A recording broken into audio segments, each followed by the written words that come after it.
Okay folks, part 2, and let's get this suspension back in this Vauxhall Astra van. See you in a minute.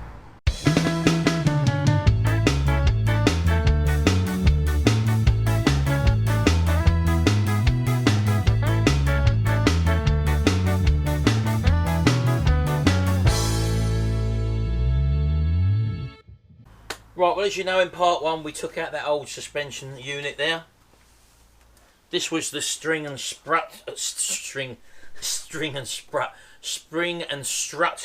that we took out. A lot of people didn't seem to understand that to take one of these out, you've got to get within, obviously, arm's length. And to do that, when you're not in a professional environment, without the proper gear, there are ways to do it safely. And a lot of people were very concerned, saying that they thought this was going to ping out into my face. Well, these springs, as you probably know, are very, very strong, and as you know, when they're under full compression, there's a lot of energy stored up in them. But this thing, because this strut coming through the middle was actually broken off the top, you can take these struts out basically with the spring compressed to a certain extent in one go. But this thing was broken at the top, so basically the spring was actually unsprung. Although it looked like it was under a lot of tension under there, it wasn't under a lot of tension because the spring wasn't connected at the top and being compressed. So I was in fully aware of what I was doing. I was in full control of what I was doing. I'm 55 years old and I've worked on thousands of cars over the years, and I've been in worse situations than this.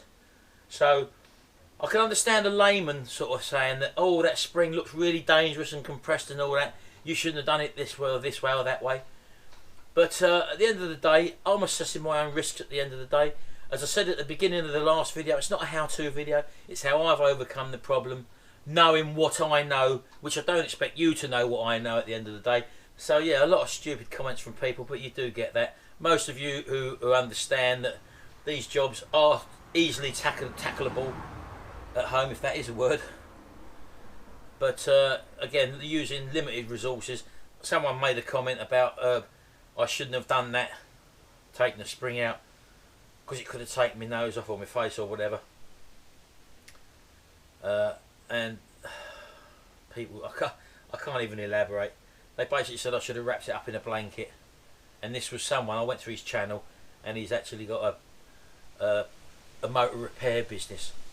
So if he thinks you wrap a spring up with a blanket and then start to dismantle it, well, that's so-called professional. These are the sort of people you're dealing with at the end of the day. Unbelievable. But no, there was no real tension on the spring because the suspension was hanging down, as you saw. The spring wasn't fixed at the top, so yes, it was at a little bit of a funny angle, but when I took the strut out, as you see, if you actually physically watch, when I've lowered the arm and when I've taken the strut out in the last video, and I move the actual body of the strut to remove it, you actually see the spring. It wasn't compressed, it just fell away. And the reason why it fell away, because this wasn't attached at the top there. And then I've had other people say, oh, the damper's shot, you need to get a new damper. Of course I'm getting a new damper, I've got a new damper. And then someone else said, oh, you should have checked before you started the job that that was the part you needed, the spring, because you now need a damper. Well, we've already got the damper. Common sense questions. This is why a lot of people don't. I'm having a rant here, I know. This is why a lot of people don't bother answering the comments in the comment section and just let people comment and comment and comment. But I do tend to answer them, and it's really personally a waste of my time, especially when you've got so-called experts piping up and making stupid comments. Anyway, I'm stopping ranting. This is what we have got. We've got the brand new cup here. It also comes with a new clip there, as you can probably see. Put that there for the moment. And this is the cup in question, which is faulty, or was faulty on the old one. As you can see, that's a brand new one there, look. And the bit inside there, which you probably can't see, is the bit that broke away. So that's the new one of them. Now, we've got a new drop link. I know a lot of people mentioned again in the comment section, I know these are a common thing to fail, these drop links. And I think they do make metal replacement ones, but again, I don't buy these parts. These ain't bought by me. This is bought by Jimmy. So, and ideally, you should do the thing in pairs in an ideal situation. In other words, do the other suspension parts the other side, because one spring will possibly be not as strong as the other. So yeah, we're aware of all that. It is common. I don't need telling that in the comment section. We're showing you this is how we're repairing one side, and if any of you have the same problem, you can do exactly the same to the other side. It's that simple. So that's the drop link, by the way, if anyone wants to know. A lot of people said, yeah, after 50 seconds I would have just ground the nut off. Yeah, well, I could have done that as well. But that doesn't show other people who have nuts stuck in different situations and how to get over problems. So that's why I do the things I do. It's my way of doing it. It's the way I'm doing it to show other people what I'm doing in case they come up a stuck nut. Not everyone's got a grinding tool to grind them off, you see. But anyway, that's that. So we've got that. We've got that. Wait there. And we also have got that, which was the brand new one, which we had anyway. Jimmy went out and bought that anyway, so. And that comes obviously with a brand new nut as well, which goes on the top there. So I know a lot of people have said about the spring compressors. The spring compressors I've got, they've said, are not very good and they're very, very dangerous. They're only dangerous if they're used wrong. People who make these tools, they come to market. Wait there, wait there. Look, like this set, for example. This is the set that I got. And again, this I think it costs about £40. 34 to £40, something like that. And it comes with 3 sets of these clamps. Now, when they say, oh, these are absolutely dangerous, do they honestly think that when a company like Clark, who are well known for selling tools, actually design something which is actually dangerous? The dangerousness comes probably when people are misusing them or use them incorrectly. That's where the problem comes with. If you've got 3 spring compressors like that around a spring and you tighten them down evenly, that is going to be safe, especially as there's a little latch underneath there which you can tighten and hold that in place.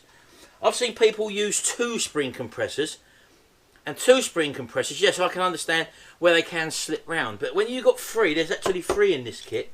So when people write stupid comments down in the comment section that those tools are ridiculously dangerous, for example, like these ones here, they're basically coming with no backup information about that. What they're quoting is probably going to be hearsay, where they've watched a video on YouTube or something, which is where someone's made a mistake, but it's not the fault of the tool, it's the fault of the operator, the user being inexperienced. So I mean, don't put down silly stuff in comment sections like that when you can't back up what you're saying, because 9 times out of 10, when you actually get a stupid question from someone like that saying that this big multi-million-pound reputable company of selling dangerous gear, you go to their YouTube channel and they've got no videos and nothing there to promote or produce what they're saying is valid, and they can't back it up. And they've got to be very careful, them sort of people, because I'm sure that somewhere down the line companies like this will be seeing comments like that, and then there will be a time where the comment section could be under scrutiny, where if you're slandering someone or a company or whatever, and they'll sue you for defamation of character for their equipment or their tools or whatever, or their systems. So be wary, all you people out there who leave negative comments, beware that the system is there where your comments are down there for the whole world to see, and somewhere down the line you'll have some no-win no-fee people, solicitors, find your comments or go hunting for your sort of comments and saying, you know, you've slandered this company's equipment without any backup variation, and you could get fined or prosecuted for it. So just beware, all you negative trolls out there, that the systems where you've actually put comments down and you've really been horrible to people, or you've slagged people off or companies off or whatever, beware that penance may come your way somewhere down the line in the future. If you're committing your thoughts to written word in a public forum, just beware. These aren't dangerous in my eyes. If they are dangerous, there would have been numerous claims against the company. So this is what I've chose to use.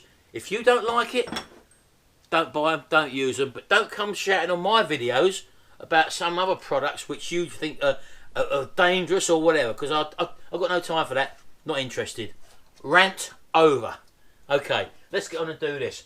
So what I've got to do is, and then ideally, yes, I know we should have a new spring on there as well. I haven't got a new spring. It's not my car, it's Jimmy's spring.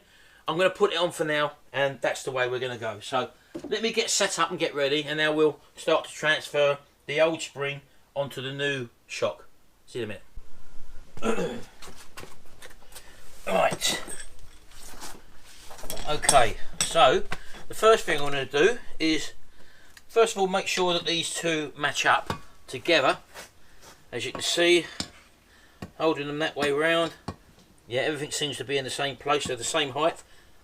And one thing I do need off of this one is this bump stop here, this rubber thing here, which this one hasn't got, so I'm going to need to somehow get that top nut off. I'll probably end up grinding that off, but I can leave that for the second.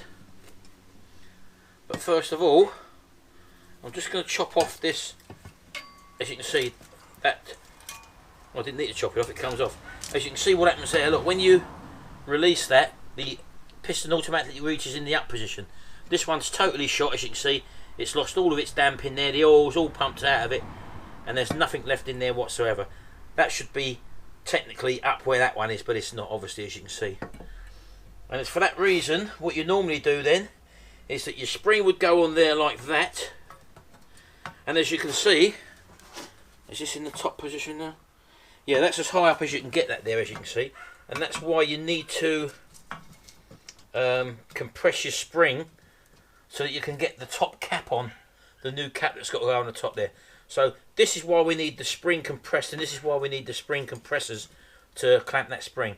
I'm going to have to go outside and grind this nut off so that I can utilise this to go on here again before we put the cap on. So I'll do that off camera, you don't need to see me cut that off there, and I'll come back when I've just got this off. So I'll see you in a minute. Right, okay, so I've got this off of the old shock now, as you can see. That just plonks onto there like that, and what we need to do now is to compress this spring. So I've got the 3 clamp holders here, so I'm just going to put them on here, just clamp that around there. As I say, they've got these little retainers underneath on these ones here so that the clamp can't ping off, so to speak. And I'll put the third one on just to show you. So I haven't done this before with this set of clamps, it's brand new to me, so just showing you where you exercise common sense basically, you know. There's no dangers here at the moment that I can see anyway. So again, I'm just going to do up these little 10mm securing nuts underneath. You ain't got to go mad with them.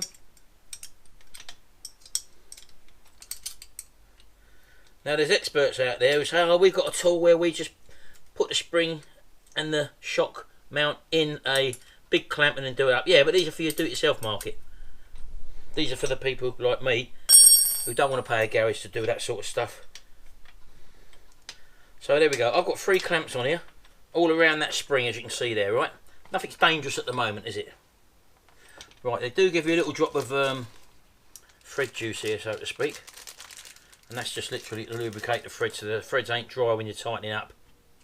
So just put a bit on there, look.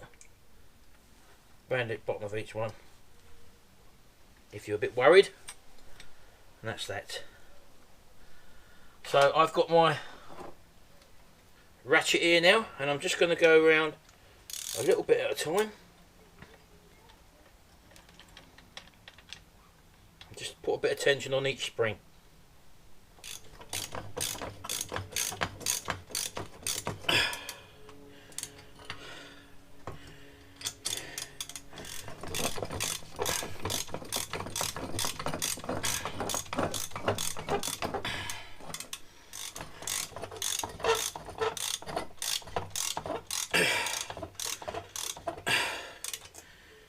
Right, okay, let's try this.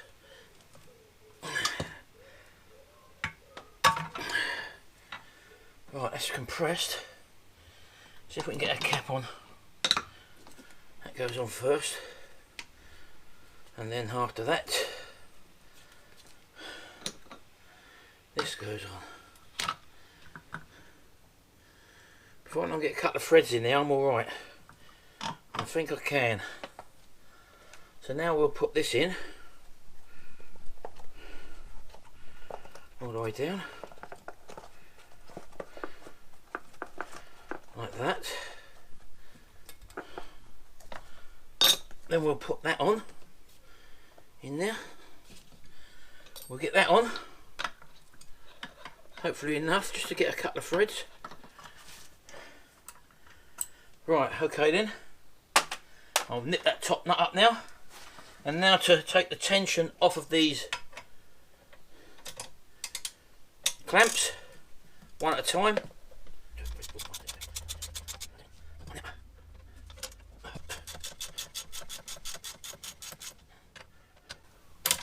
Now that one's off.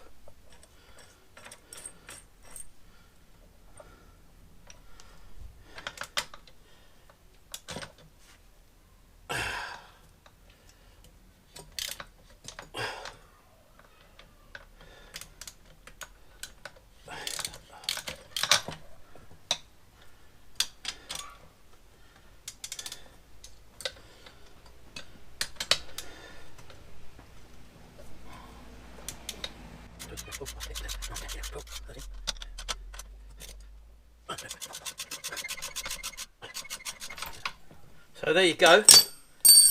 Spring is now refitted back under tension again, and when I was working in there under the undoing them bolts, the spring was under no tension whatsoever. Bearing in mind, as I said, that top thing, to get that nut on and this cap on, you've got to compress that spring.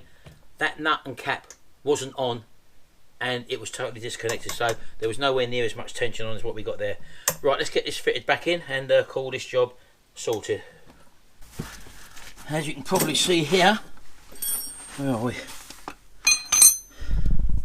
Over there, that's the bottom of the drop link. I had to cut that one off. Access at the back there when you haven't got the car in the air is ridiculous, so I just put a hacksaw down there, and as you can see, that was the remainder of the ball joint that come from there basically, and I just prized off the outer part of the plastic ball joint which was in like that, sorry, that way round. Prized that off, and that left a little ball there, and I cracked the nut from the back and slid a hacksaw down the back to get that off like that. It's the only realistic way you can do it without getting the car up in the air or without a grinder. So the flats on this one is 19mm on this side, so I'll be holding back with a 19mm spanner there. If I'll get it in there, I'll find it. Easier said than done, isn't it? There we go. So that's the flats on that side, and it's just a 19mm socket on the back there, just to nip it up. So let's quickly do that.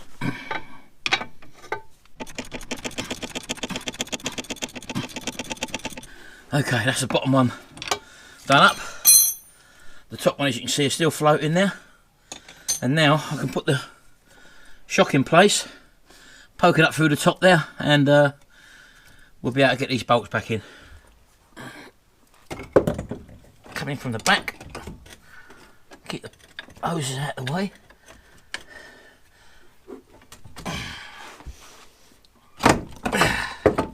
Get in there. There we go. Right, that's in.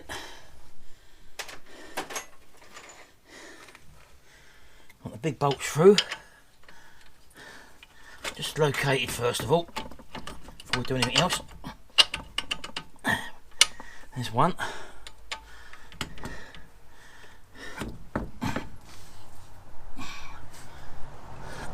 There we go. There's two. Right, okay, that's them two in. Now what we've got to do is line that up there, get the bottle jack underneath and push up on the hub. As we take the hub up, it also takes the strut up so that it sticks through the top, so we can put that top clamp on. And there's no difficulty doing this, as I say. So that's now seated in the top. Let's show you. So all I've got to do now is to put that clamp back on there, and that will hold the strut in place. So I'm going to do that right now. Right, okay, so you've got this clip here, as you can probably see. It can go only on one way, and it wants to be that way up, not that way you won't get it on. So that way up, push it in that side, push it in that side.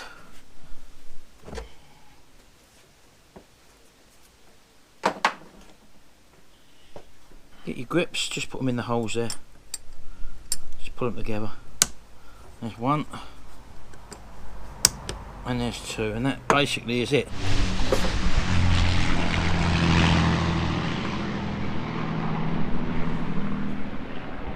That was the Lancaster bomber aircraft here in Woodall Spa, and that's because it's 1940s weekend over this weekend, so I went down there yesterday. We might come back in a minute. I'll try and catch it again as it flies over. Here it comes, I think. Hold on. See if we can get this for you. There we go.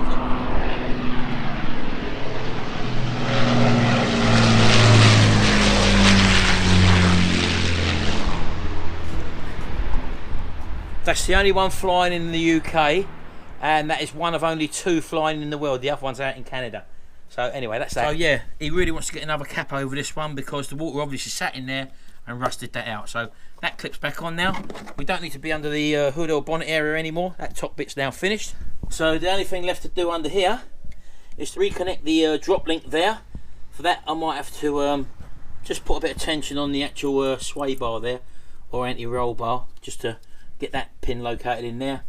Put this clip back on there, as you know. That goes on that way from behind, like that. Which again is nice and simple for a change. And the hose comes in from the back there, that clip. That clip can go back on there. Just tap that into place. There we go. There we go, so that ain't coming out anywhere. Good time to inspect your brakes and hoses and stuff like that while you're underneath here, which I've already done, by the way. 2 nuts to go on there to be torqued up, drop link back in, and then that is the job done. So I'm going to just do that and I'll see you in a minute. Don't you love it when things happen? I forgot to put that on top of the shock before I clamped it down. That just means I've got to drop it down, slide that back in and put it back on. So things happen. You ain't got to see that. I'll see you in a minute. Right, okay, that's done now. That took all of 2 minutes to do. One other thing as well, someone said to me on the comment section, don't ever jack a car up on a trolley jack and rely on the trolley jack. Well, I know that. What's that under there? Look, it's a stand holding the chassis up. Look, people, honestly, I left that trolley jack there as a double support basically. So that's all they've obviously seen. They ain't seen the video properly. I'm not sure if the time lapse showed me putting it under there. I'm not too sure, but please watch the videos properly, peeps. It does give me the when I have to repeat myself or say something that's already in the video. Right, there we go. Drop link in, bolts back in, clips back in, that back in. Shock, spring, all one unit back in. So there you go. All done, fixed, done on the drive. Didn't go to a garage, didn't need to go to a garage. Quite competent to do this job myself. And that did exactly what I wanted it to do. I ain't sponsored by these people. I bought it. It cost me that. £34.79 I had to pay for them. And at the end of the day, before a company sells stuff like that, I'm sure they've been rigorously tested. But the people who leave terrible comments on there about using cheap crap and all that, provide some evidence if that's the case. I've just provided the evidence there that these have done the job. I was happy using it. I was never in any fear whatsoever. But if you've had a bad experience with them, then that's down to you. You probably weren't using them properly. Anyway, that's enough from me. I've had a bit of a rant, as you know.